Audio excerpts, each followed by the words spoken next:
empezaríamos la sesión. Agradecerle a Marisa Remy. Como saben, ella es socióloga, investigadora principal del Instituto de Estudios Peruanos, del IEP, y hoy día nos va a hacer una charla sobre soberanía, democracia, democracia representativa y participativa, esta lógica del módulo sobre poder que hemos tenido.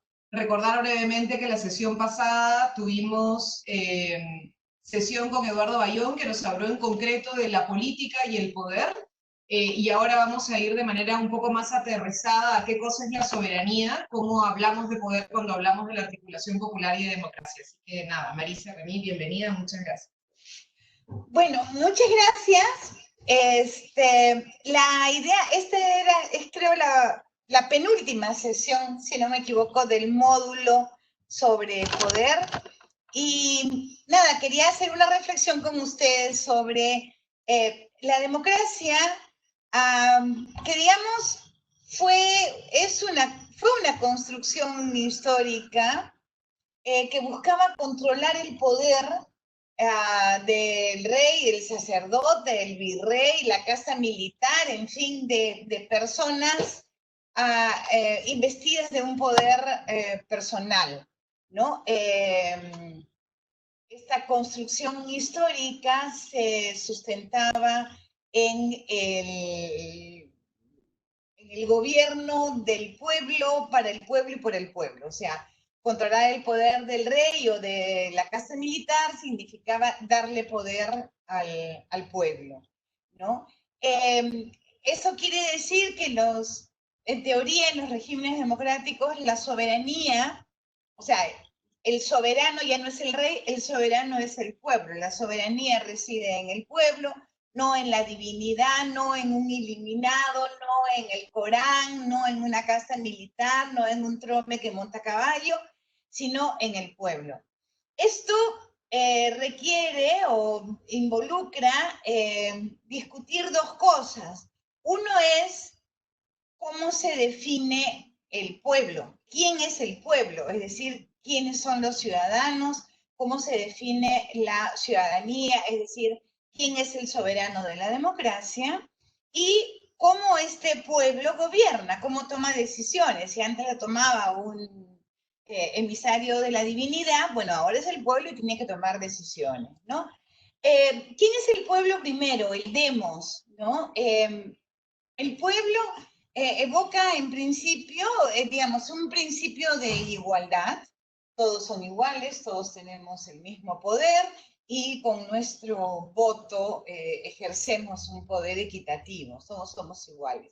Pero en realidad el pueblo se construye históricamente, ¿no? ¿Quiénes son ciudadanos? O sea, ¿quiénes tienen derecho de ciudadanía? Ha sido una construcción histórica en la que han participado también una serie de sectores excluidos que han luchado por sus derechos. Originalmente, para tener derechos de ciudadanía, había que ser mayor de 25 años, ser alfabeto en idioma español, es decir, cualquier analfabeto quedaba fuera, o alfabeto en quechua, digamos, quedaban fuera, indígenas fuera, rurales fuera, tenía que ser hombres, mujeres fuera, y no sé qué pasa acá, pero en fin, y además, originalmente incluso, hombres mayores de 25 años, alfabetos en idioma castellano, que pagaran impuestos, porque si uno no paga impuestos, ¿para qué se va a meter a discutir qué debe hacer el Estado, ¿no? Entonces, esto es lo que se llamaba la ciudadanía censitaria. Muy pronto en el Perú, en el Código Electoral de 1896, se elimina esta condición de pago de impuestos, que significa que personas digamos, que era una exclusión clasista, ¿no? Solo las personas de la clase alta, propietarios, etcétera, como pagaban su impuesto por sus haciendas, podían ejercer ciudadanía. En 896 eso se elimina. Luego, recién tan tarde como en 1990, se elimina la exclusión de las mujeres y se universaliza el voto para hombres y mujeres. Recién luego en la Constitución de 1980 se elimina la restricción del voto de la ciudadanía solo para alfabetos y solo para los que hablan castellano, o sea, se elimina la exclusión étnica y la exclusión por condición de educación, y también en la Constitución de 1980 se amplía la ciudadanía hasta los mayores de 18 años. Lo que hoy conocemos como esta ciudadanía universal es la construcción de es este proceso a través del cual se han ido eliminando exclusiones. Y entonces, si uno compara el padrón electoral, el azulito, con el censo de la época, ¿no es cierto?, encuentra que el padrón electoral significaba el 9% del total de población, mientras el 91% de la población de esa época, digamos, de comienzo de siglo, estaba excluida. En el 62, cuando se incluye a las mujeres, el 21% resulta incluido, 79% está fuera. Como ven, no es un salto muy alto porque las mujeres, muchas eran analfabetas, aunque hablaran castellano. Y es recién hacia los años 90 que con todas estas inclusiones, la cantidad de votantes se vuelve el 50% de la población. El otro 50% son los menores de 18 años. Entonces, la construcción del pueblo como demos igualitario es un proceso histórico, un proceso de protestas, de movimientos sociales, de construcción de partidos populares, y además, y eso es algo que quería remarcar, es un proceso de ampliación del Estado, es decir, conforme se incluyen pobres o mujeres o indígenas, ¿no es cierto?, sus propias demandas tienen que ser incluidas como servicios públicos. La salud, la educación, la vivienda, el trabajo, se vuelven temas públicos también en la medida en que se está incluyendo a sectores populares, a campesinos, a sectores rurales, etcétera. Entonces, la propia temática pública se amplía con la inclusión de la ciudadanía, ¿no? Ahora, ¿quién es el pueblo, digamos? Este principio de igualdad que es complicado en nuestros países, digamos, acá lo que les estaba planteando es cómo, digamos, hay una historia de construcción de derechos esto es según O'Donnell, en Europa Occidental, en la cuna del capitalismo, digamos, lo primero que se definen son derechos civiles. Para hacer contratos, para contratar mano de obra, salariados, etcétera, la gente tiene que ser libre, tiene que ser propietaria, tiene que ser igual, debe tener capacidad de firmar. Todo esto está en derechos civiles. En el contexto de creciente igualdad de derechos civiles, empiezan las luchas por derechos políticos. En Francia, 870, la Comuna de París, etcétera, es lucha por derechos políticos, y en la medida en que la población empieza a ganar derechos políticos, se construyen nuevos partidos populares que impulsan derechos económicos, es decir, políticas redistributivas. Este es el origen del estado de bienestar, digamos, europeo, que fue una buena parte del siglo XX, en el cual las élites aceptan derechos económicos y sociales a cambio de que sectores populares reafirmen su compromiso con la democracia, se olviden del comunismo, del fascismo, etc. ¿Qué pasa en América Latina, según O'Donnell, donde hay más bien una tradición populista?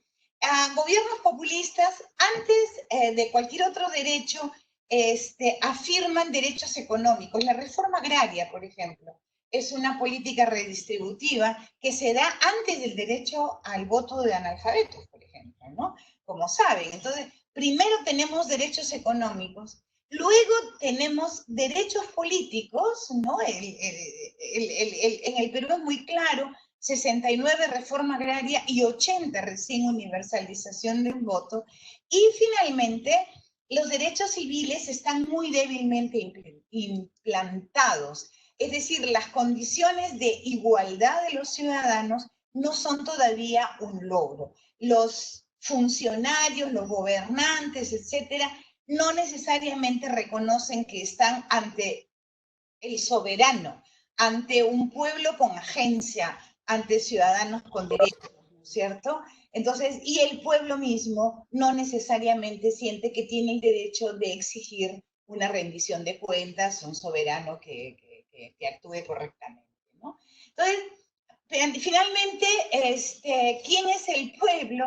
Es una historia muy reciente porque en el país esta lenta y tardía construcción del pueblo como universal ha significado, pues entonces, eliminar exclusiones de sexismo, racismo, clasismo, que sin embargo se mantienen. O sea, no se han eliminado totalmente. Todavía no tenemos un universal de igualdad. Tenemos partidos políticos que en los años 60 aparecen estos partidos políticos modernos, Acción Popular, Democracia Cristiana, el propio Partido Aprista, que no incorporan a la población rural porque no tenía derecho al voto, porque eran pobres, eran indios, eran analfabetos. Entonces se construye un sistema de partidos sin involucrar a los sectores populares, y además todo el siglo XX lo que tuvimos fue una sucesión de gobiernos democráticos que querían hacer cambios progresistas y golpes de Estado. Benavides, Odría, etcétera, son golpes de Estado en los cuales nada se consolida. Entonces, el Perú no construye un sistema de partidos políticos para expresar sus derechos políticos. Entonces, cuando se da el derecho al voto en 1980, y cuando se puede ejercer, porque durante la violencia en muchos lugares no se pudo ejercer, lo que uno encuentra es un desborde político por fuera de los partidos, y aparecen entonces los independientes, el partido individual, yo te convenzo de que votes por mí, etcétera, ¿no? No tiene entonces, no hay una historia en la cual funciona un sistema de representación como representantes de los excluidos que vayan abriendo una nueva agenda. Las nuevas agendas se abren en la calle, en los movimientos sociales, y no necesariamente a través de la representación política, ¿no? Ahora, nuestra segunda pregunta era no de quién es el pueblo, o cómo se construye este soberano, sino cómo gobierna el pueblo. Entonces, en democracia, el gobierno del pueblo se realiza a través de representantes, es decir, la democracia funciona por delegación. Ahora, ¿qué se delega? ¿Qué delegan ustedes? ¿Hasta qué punto se delega su soberanía? Nosotros conservamos soberanía, derechos de intervenir en la política o no, ¿no es cierto? ¿Qué soberanía reservamos los ciudadanos? Esto que estoy planteando no es un problema técnico, ni siquiera es un problema jurídico, es la base de un tema constitucional. ¿Hasta dónde yo pueblo, entrego poder a quienes me gobiernan, ¿no? Esto no lo hemos nunca discutido en los procesos constitucionales, pero es la base de una constitución.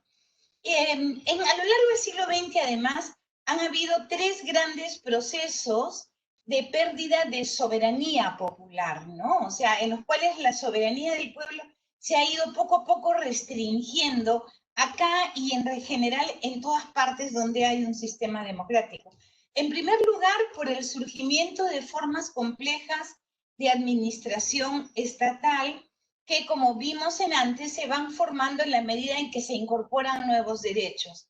¿Qué quiere decir esto? Que hay funcionarios técnicos que toman decisiones que son técnicas. La población, entonces, pierde poder sobre qué come, cómo se educa, la salud termina siendo un tema gestionado por unos expertos, etc. Entonces, sobre todos esos elementos públicos hemos perdido soberanía. hay también, poco a poco, con la inclusión de más actores sociales, empiezan a aparecer, a expresarse intereses particulares. La ciudadanía, la sociedad civil, aparece como el territorio de los intereses particulares. Si antes gobernaba solo una élite de amigos, que eran el 5% de la población, a la hora que tenemos a toda la población, hay intereses muy diversos y esto es muy difícil de gestionar en términos de intereses comunes. Y finalmente, lo que se registró, por lo menos en Europa, aunque también en América Latina, este surgimiento de sociedades de masas en las que un pueblo atomizado, no organizado, no orgánico, terminó siendo disponible para liderazgos autoritarios, el fascismo, etc. Entonces, mientras menos el pueblo seguía siendo soberano, mejor. Veamos un poquito lo que pasa efectivamente con estas formas complejas de administración.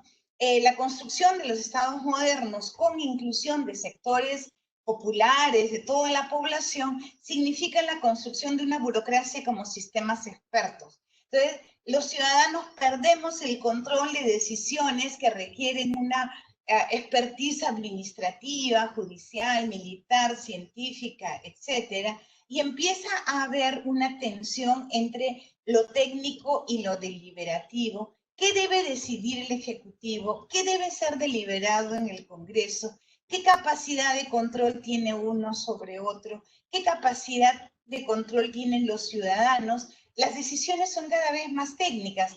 ¿Cuánto dinero esta mañana, cuántos dólares esta mañana el Banco Central de Reserva ha comprado para bajar la tasa de cambio? Y eso está influyendo en el precio que estamos pagando todos en el mercado. ¿Quién tomó esa decisión?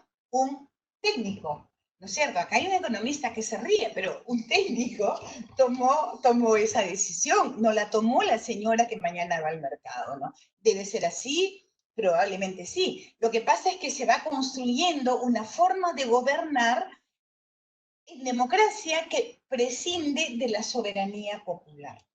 Entonces, la democracia representativa termina constituyéndose en un sistema en el cual el vínculo entre participación y poder de decisión se ha roto, un sistema en el que es imperativo preservar los valores democráticos y entonces es mejor que las élites políticas se aíslen un poco de las masas. No sé si ustedes han escuchado a veces decir, bueno, las masas piden cualquier cosa, piden cosas imposibles. Usted le pone un micro a una persona y dice, sí, quiero que bajen, no quiero pagar impuestos, ¿no es cierto? No entienden el interés general, hay populismo, ¿no? El gobierno que le hace caso es un gobierno populista. Es decir, mientras más apartados estén las élites de las demandas populares, más orden va a terminar habiendo. Esto es una pérdida, por supuesto, de soberanía, incluso discursivamente. Esto ha llevado a una formalización hegemónica de la democracia que termina siendo, en realidad, un arreglo institucional para alcanzar decisiones. Es decir, la democracia resulta siendo un conjunto de procedimientos y no un conjunto de objetivos, de contenidos. Tenemos que bajar el hambre, tenemos que eliminar no sé qué, la pobreza, etcétera. No, nosotros tenemos que ponernos de acuerdo en que el voto tiene que ser así, el sistema de partidos así, la competencia de partidos así, etcétera. Un conjunto de procedimientos democráticos y los contenidos no son previsibles, ¿no es cierto? En segundo lugar, en esta formalización de la democracia, la soberanía se reduce a qué élite debe gobernar. Es decir, funciona entonces, Schumpeter lo pone así, un mercado electoral, una oferta y una demanda.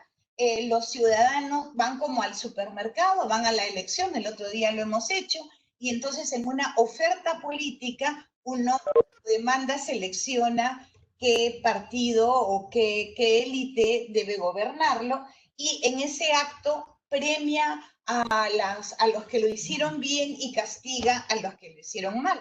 Toda la discusión después de la elección del otro día fue se castigó a Fuerza Popular y a los que se pelearon con Vizcarra, y se ha premiado a quienes trataron de mantener la gobernabilidad. En fin, se han también premiado a otros que no habían intervenido, pero bueno, son cosas del mercado electoral. Finalmente, lo que no termina de formalizarse en esta formalización de la democracia, no aparece, por ejemplo, como mandatos constitucionales, son los sistemas de rendición de cuentas o de atender las prioridades de los ciudadanos. Por ejemplo, en el Perú siempre se dice que se ganan elecciones por la izquierda y se gobierna por la derecha y no pasa nada, ¿no es cierto? O sea, Ollanta ganó una elección como la Gran Transformación y gobernó como un piloto automático, ¿no es cierto? Y no, nadie tiene derecho a reclamarle nada. En fin, todo esto lleva a un malestar con la representación, con el sistema de representación política, porque el poder que hemos estado discutiendo todas estas semanas deviene cada vez más opaco, menos transparente, cada vez es menos evidente quién toma decisiones. La toman los políticos, las toman los técnicos, los funcionarios internacionales, las élites económicas, los poderes fácticos. Cada vez más es el Ejecutivo el que toma decisiones. Según Saskia Sassen, por ejemplo, todo el montaje institucional del neoliberalismo que empezaremos a discutir pronto es un montaje ejecutivo, no tanto de parlamentos, que hace que los parlamentos pierdan sentido.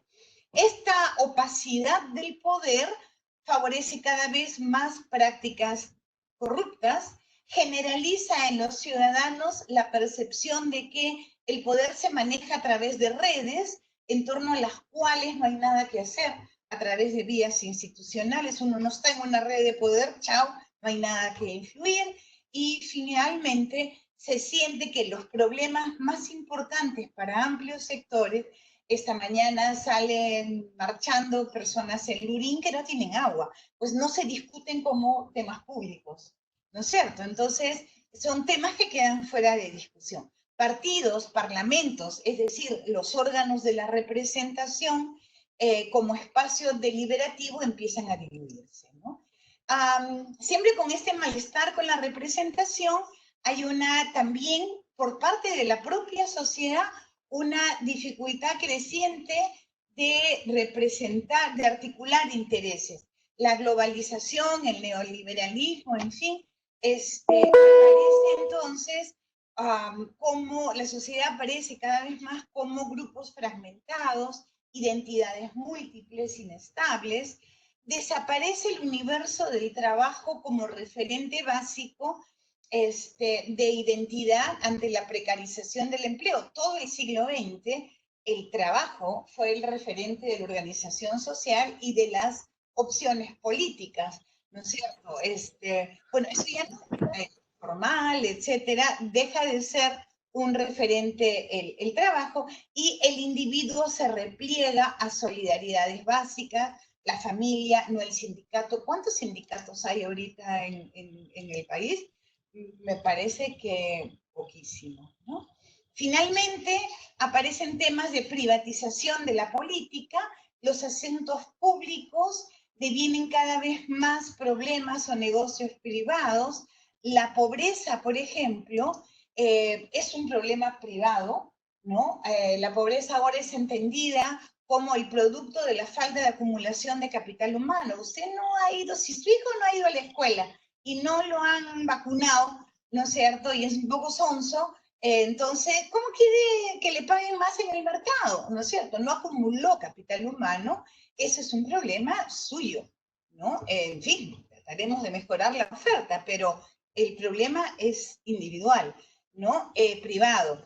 Hay cada vez más funciones públicas que se privatizan, la seguridad, por ejemplo, lo que es altamente excluyente, eliminándose los principios de universal.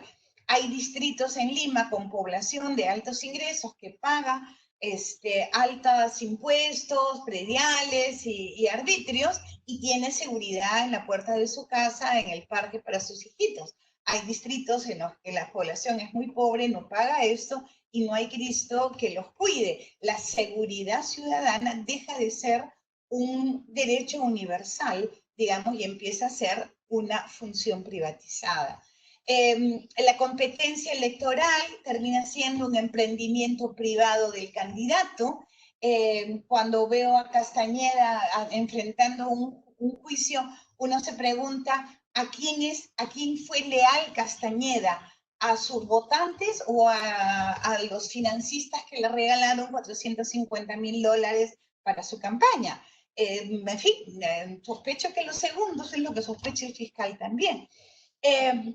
Las inversiones privadas en campaña se recuperan en gobierno. Hay gente que dice, bueno, no he podido recuperar todo lo que invertí en la campaña.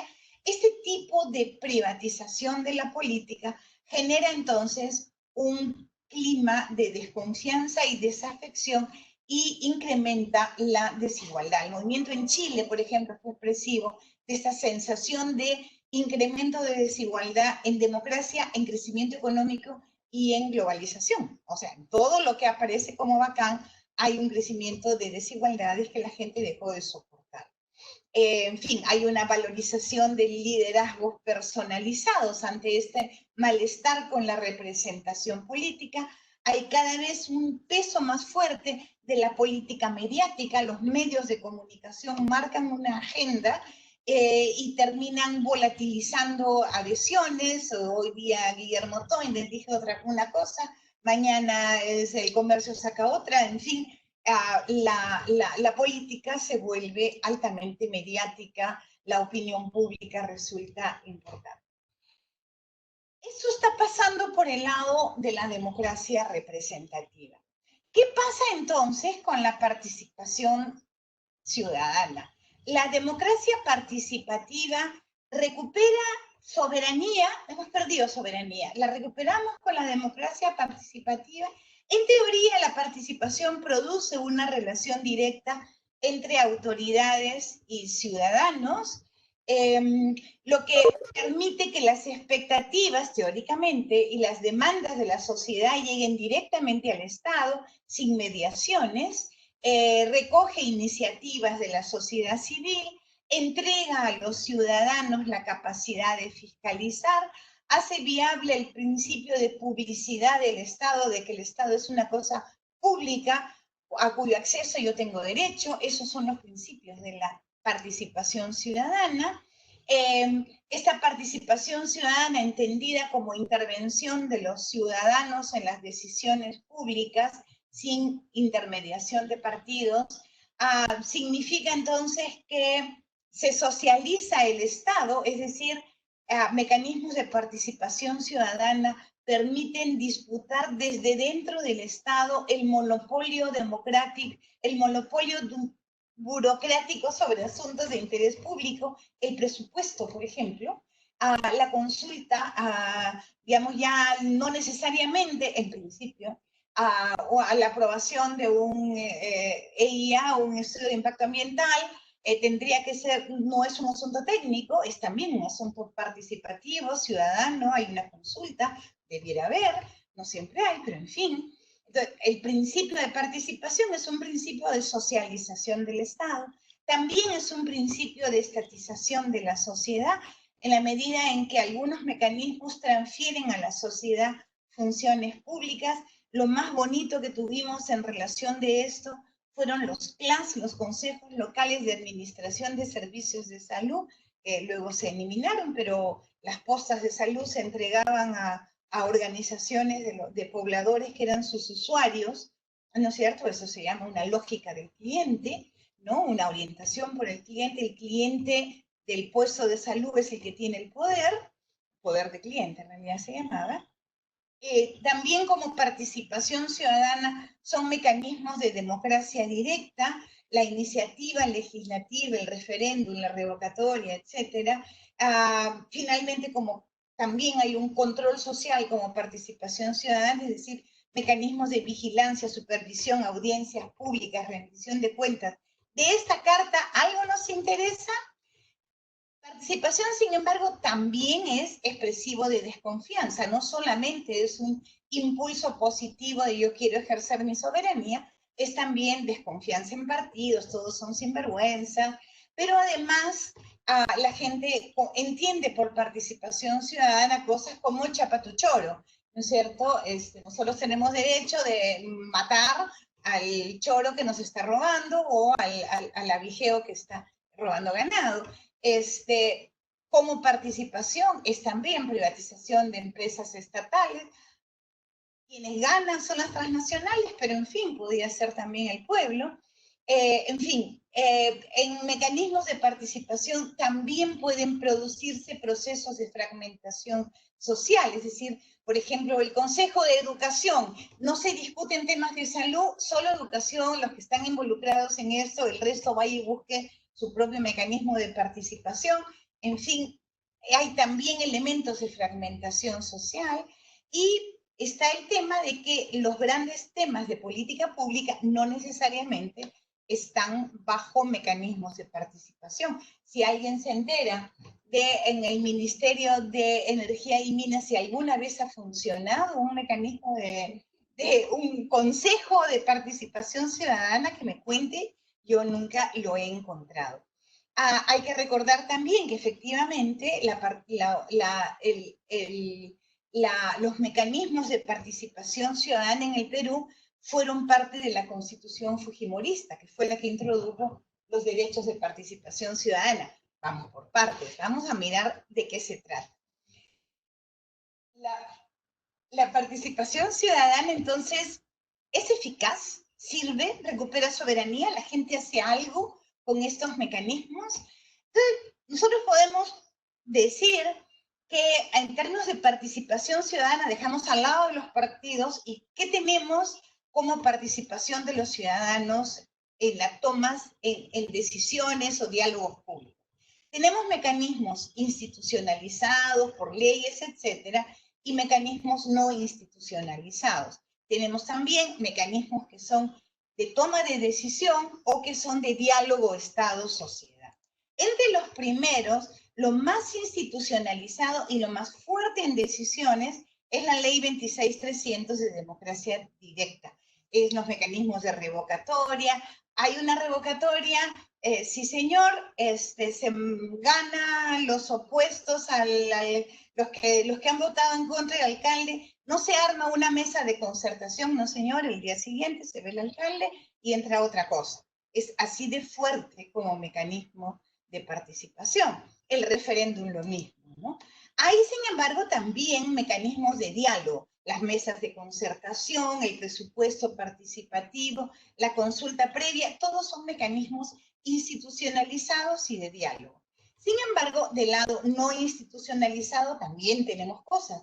Tenemos el lobby, la incidencia, en la cual sectores empresariales buscan influir dialogando con el Estado, influir las decisiones públicas por fuera de los mecanismos públicos, y finalmente, como mecanismo no institucionalizado, en el que también se toman decisiones, está la protesta, la acción colectiva, la movilización, etcétera, ¿no?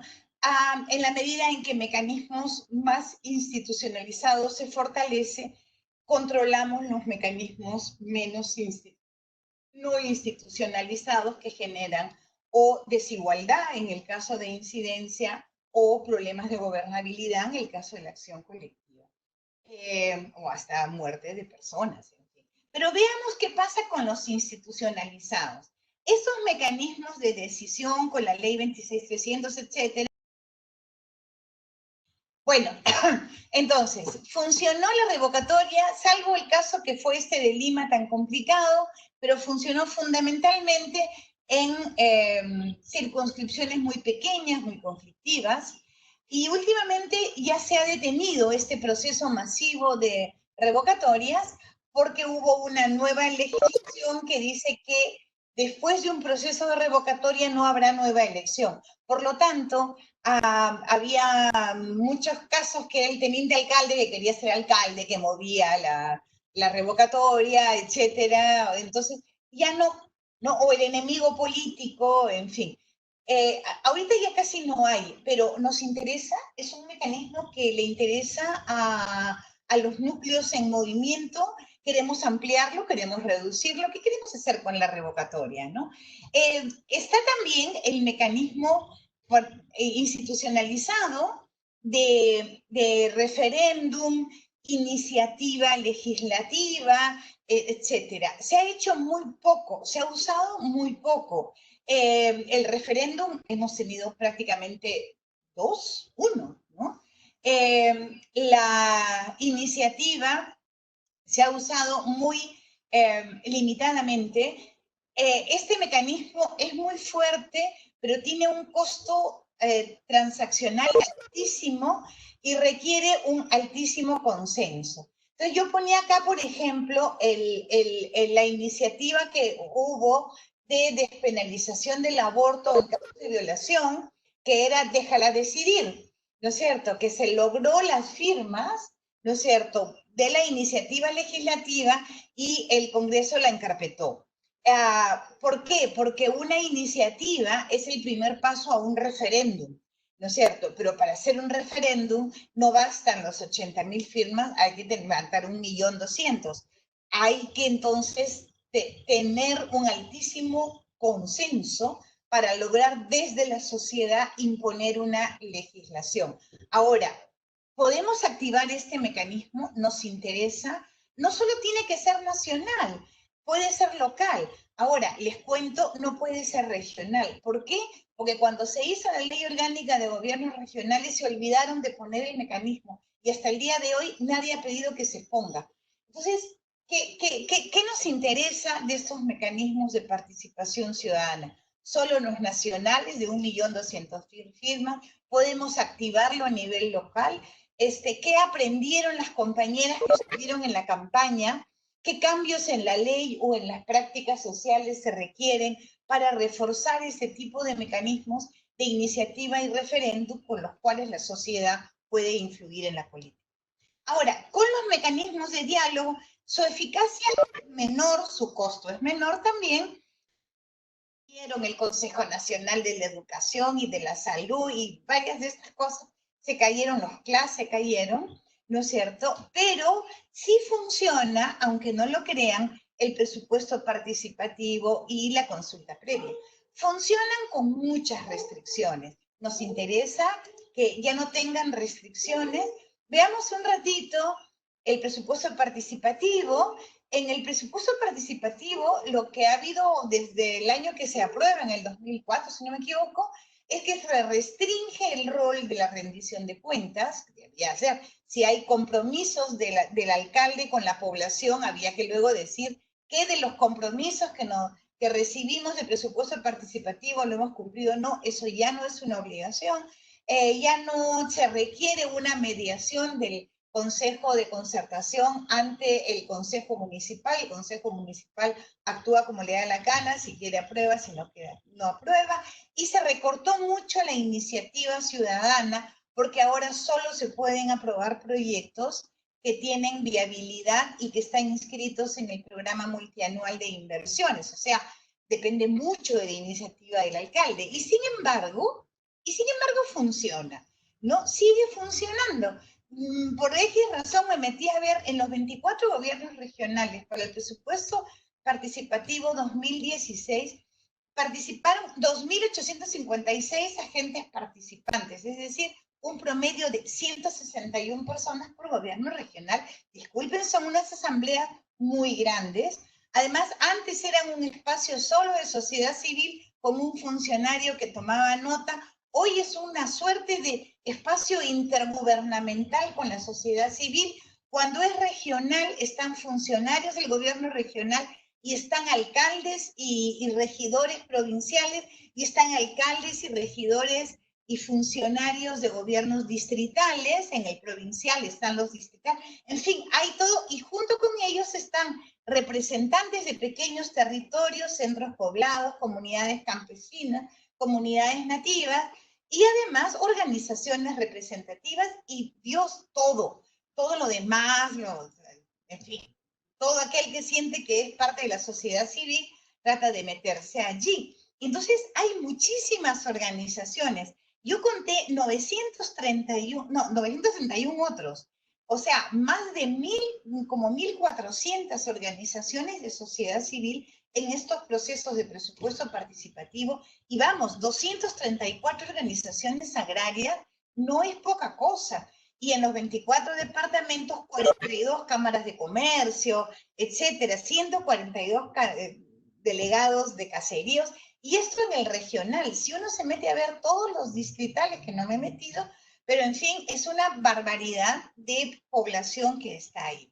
¿Qué pasa con este presupuesto? O sea, si la gente va, es porque sirve para algo, ¿no es cierto? No es que sea una burla como muchos han pensado. Hay una cierta eficacia participativa en el presupuesto participativo. En un estudio que hicimos en el 2016 y que preparando esta ponencia me acordé, y justo estamos por publicarlo en el IEP, encontramos en una selección de distritos y provincias, encontramos que sí, una buena parte de los proyectos de presupuesto priorizados en presupuesto participativo terminaban pasando al presupuesto institucional municipal, ¿no? En algunos distritos, entre el 80-60% de los proyectos aprobados, en los gobiernos regionales un poco menos. Ahora, sí les hacen caso, pero podrían no hacerlo, porque es discrecional. Entonces, lo que encontramos es que hay una mayor eficacia, es decir, hay más proyectos que pasan al presupuesto, pero el costo de esta mayor eficacia es que se ha reducido la iniciativa, solo son proyectos con viabilidad o con un programa multianual de inversiones. Entonces, ahí hay una discusión que hacer. Ahora, hay un espacio que encontré también que se llama estudios de preinversión, y ahí tenemos todas las demandas populares, ¿no? ¿Qué pasa con el presupuesto participativo? En fin, son básicamente obras. Cuando la gente demanda proyectos de desarrollo productivo es más difícil, las municipalidades no tienen capacidad de gobierno, etcétera. Pero yo me pregunto si no debiéramos tener una agenda legislativa que apoye estos espacios donde está la sociedad, sobre todo aquella que no tiene recursos y que nadie la escucha, porque cuando digo van los centros poblados, las comunidades campesinas, las comunidades nativas, las organizaciones de regantes, es que no tienen otra interlocución con el Estado, ¿no? Y ese espacio existe. Está también la consulta previa informada. Es una ley que fue demandada por organizaciones indígenas. No hay que olvidar que la consulta previa informada sale después del Baguazo, ¿no es cierto? Es producto de la lucha de los pueblos indígenas. Sin embargo, esto me baso en cooperación, las medidas que son consultadas son definidas solo por el Estado. Esto se va a consultar y esto no, ¿no es cierto? Los actos administrativos consultados en la minería son los operativos, la fase final, todo lo previo, la preparación, eso no se consulta. En hidrocarburos se consulta por el decreto supremo que aprueba un contrato que ha sido preparado ya por Petroperú. Entonces, los espacios de incidencia en la población son realmente pocos. La información que se brinda en los talleres informativos tiene un formato que las comunidades no entienden bien por su cultura oral, ágrafa, por su lengua, etc. Y además creo que hay un tema que es muy importante. El Estado define quién es indígena, o sea, quién es objeto de consulta. Es un mecanismo muy corporativo. O sea, el Estado dice, usted es un indio, ¿no es cierto? Ah, ya, entonces tengo derecho, usted no es un indio, y entonces, ¿cómo hace su proyecto minero, ¿no? Entonces, ahí hay un tema complicado. ¿Qué nos interesa de este mecanismo? ¿Debiera el mecanismo seguir sustentándose en el convenio 169 de la OIT de pueblos indígenas, o debiera ser un derecho general? ¿Es solo un tema de indígenas o debiera ser general, ¿no? Entonces, ¿cuál es nuestra agenda? ¿Qué cosa quieren ustedes? Y fuera de los partidos que representan con mucha dificultad y un Congreso fallido, existen, como venimos de ver, con amplia presencia de sociedad, otras opciones institucionales, además de los movimientos sociales, de los que ya hablamos la vez pasada, ¿no? Entonces, está el presupuesto participativo, en fin, tiene un enorme potencial para cerrar brechas, para impulsar procesos de desarrollo económico de pequeña escala, en fin. En 13 años la población ha desarrollado capacidades, ya saben cómo se participa, que hay que mover, que no hay que mover. Hay que recordar que es el único espacio institucionalizado donde se expresa la demanda de la población, sobre todo de la población de menos ingresos, aunque hacerles caso es discrecional. Tienen derecho a hablar, no necesariamente a que se haga lo que piden, ¿no? Y a pesar de que se desarrollan sesiones donde asiste mucha gente, donde todo, a la clase política y a la academia incluso, se le pasa por la nariz, es un elefante blanco, nadie lo mira, nadie le hace caso. Y entonces por eso no se legisla sobre eso, no se norma sobre eso, no lo estamos mirando. ¿Cuántos se han enterado donde hay presupuestos participativos?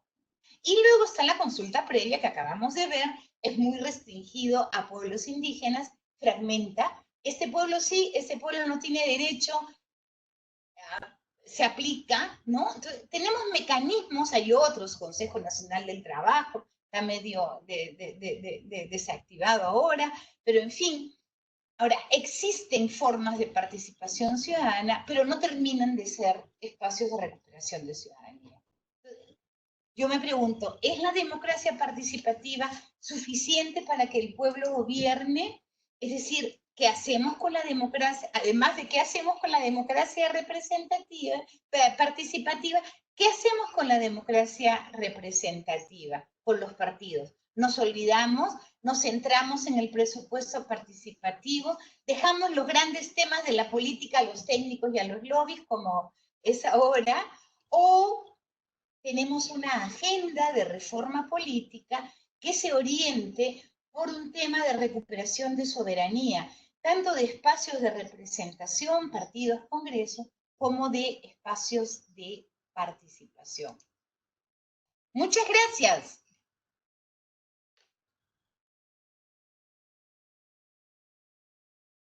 Muchas gracias, Marisa. No sé si tienen preguntas.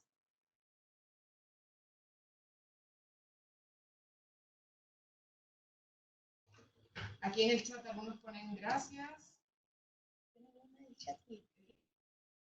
Hola. Hola. Sí.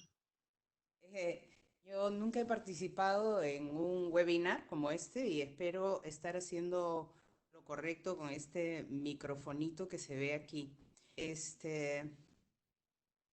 Tenía, no sé, quizás unos comentarios y de repente también una pregunta.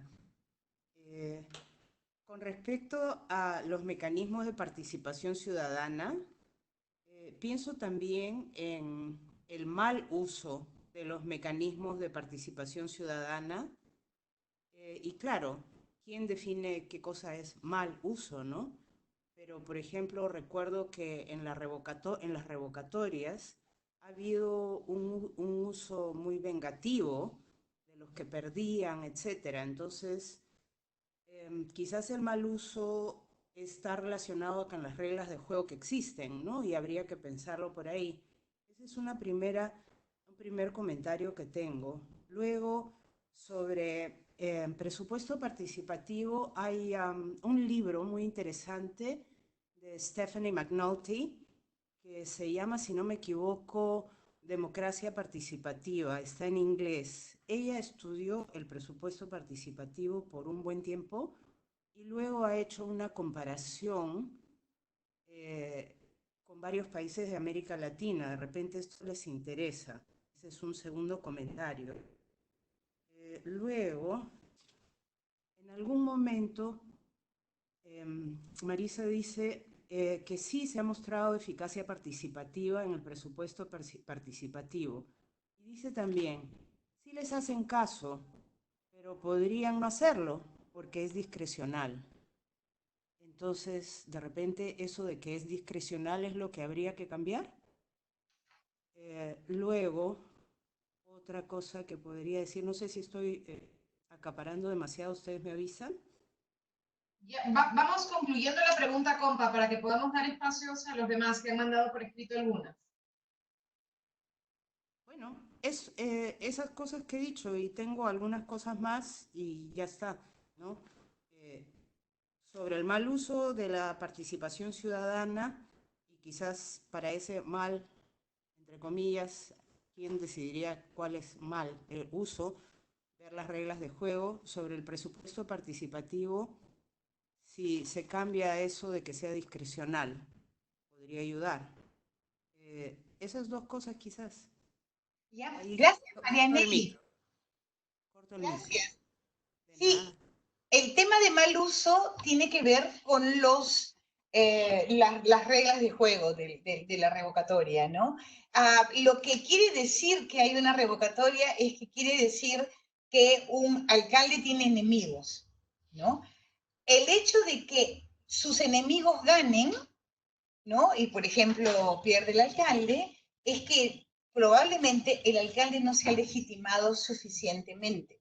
Es también un indicador de qué tanta legitimidad construye un gobierno local. Entonces, hay un mal uso, sí, sí, no, habría que discutirlo un poco más, ¿ya? Y sobre el presupuesto participativo, hay muchas cosas que mejorar.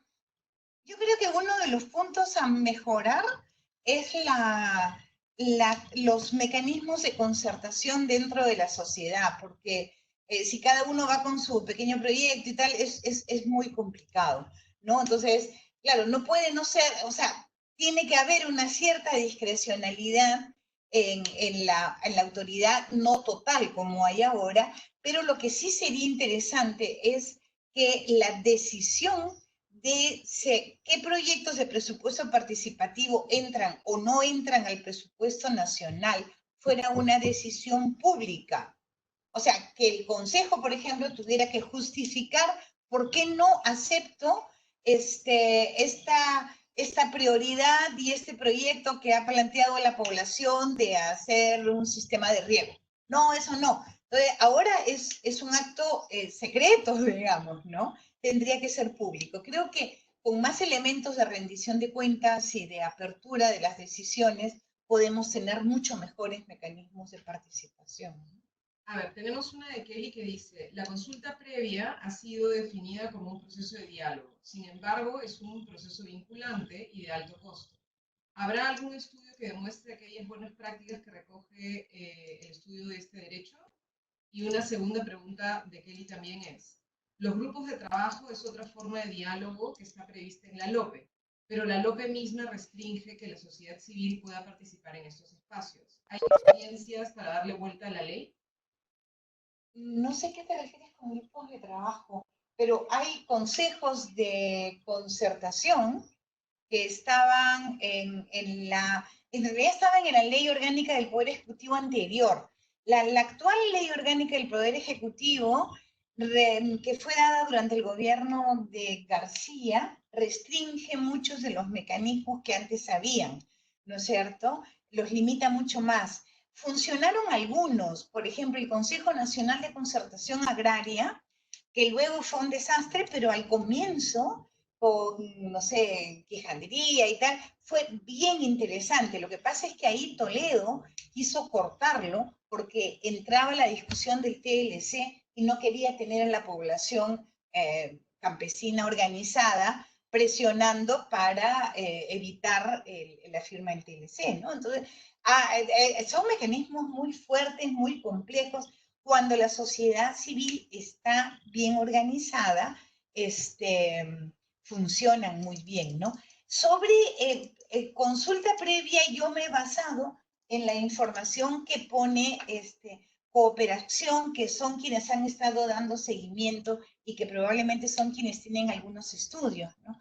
Ludwig Huber está estudiando el tema de consulta, pero dentro de la idea de más bien de este tema más corporativo, que es este poder de nombrar, del Estado tiene el poder de decir, tú sí eres un indígena y tú no, ¿no es cierto? Entonces, esta capacidad del Estado que delimita el derecho, que está a la base de ese derecho, creo que también es un tema hay que discutir. Pero sí, hay experiencias que se pueden activar, ¿no? María Eugenia Ulfe nos dice, la ley de consulta previa es necesario mirarla en su reglamento.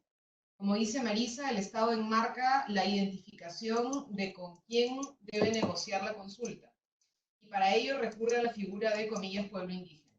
Esto ha llevado a que localidades se autorreconozcan mediante ceremonias, rituales y demás como pueblo indígena o nación, por ejemplo. La ceremonia que en el 2015 tuvo lugar en Espinar y en la que se reconocieron como nación Cana. Es importante entender estas formas de identificación y autoidentificación para que pueblos puedan sentarse a negociar con el Estado.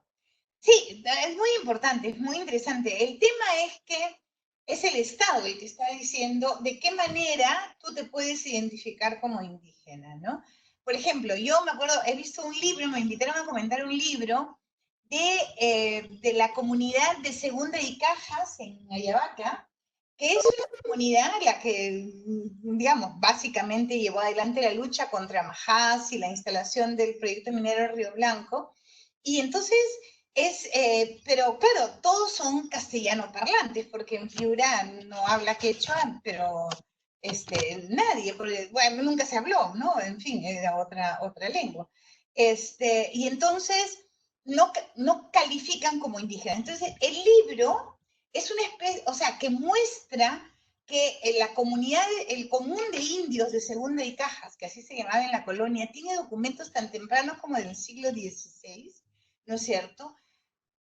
A pesar de eso, como no hablan quechua, entonces no tienen derecho de consulta, ¿no? Es terrible, ¿no? Entonces son pueblos originarios, pero demostrado en documentos que no tienen derecho de consulta. Entonces el libro, además de mostrar esos documentos, se ponía a inventar rituales, ¿no? Para mostrar que sí son indios, ¿no? Cosa que la población discutiría. El tema es si el Estado tiene derecho de definir quién es un indígena y seleccionar los signos de identidad, ¿no? Kelly pregunta si el acuerdo de Escazú puede apoyar a ampliar derechos en cuanto a información y participación. No lo conozco. Disculpa, Kelly. Voy a Yo me tomar nota. ahí a contestar que el acuerdo de Escazú necesita todavía una ratificación.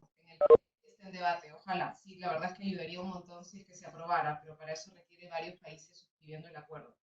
Ricardo Alejo pregunta, en sectores especializados técnicos existen audiencias públicas por la ley de transparencia. Por ejemplo, Ocinermin hace audiencias públicas para fijar las tarifas de la luz. También quería conocer un balance sobre la consulta ciudadana y los cabildos abiertos, que por ejemplo se quiso forzar a Castañeda a un cabildo, pero no se le podía obligar. Así es. No se le puede obligar, pues el alcalde, la rendición de cuentas, si no me equivoco, no es una obligación de una municipalidad. Era una obligación rendir cuentas al presupuesto participativo, pero no al conjunto de la...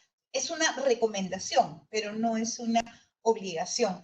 Entonces, ahí hay cosas que tenemos que ampliar. Es cierto que hay estas audiencias públicas que efectivamente se llevan adelante en términos tan técnicos que la población termina desinteresándose o no asumiendo un rol.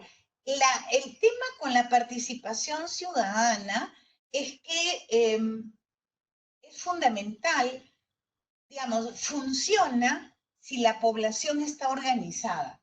Si la población es, o sea, yo mañana me voy a sentar, veo en el periódico que hay una audiencia pública de Ocinermin, ahí me interesa, voy a escuchar a ver qué pasa, no entiendo nada, ¿no es cierto? Si yo soy parte de un sindicato, que tengo un proceso formativo, que tenemos una asamblea donde analizamos la información con nuestros asesores, vamos con una posición frente a los técnicos. Entonces, la debilidad de los mecanismos de participación ciudadana es también la debilidad de la organización de la sociedad peruana. Eso. No sé si tenemos alguna pregunta más. Creo que no.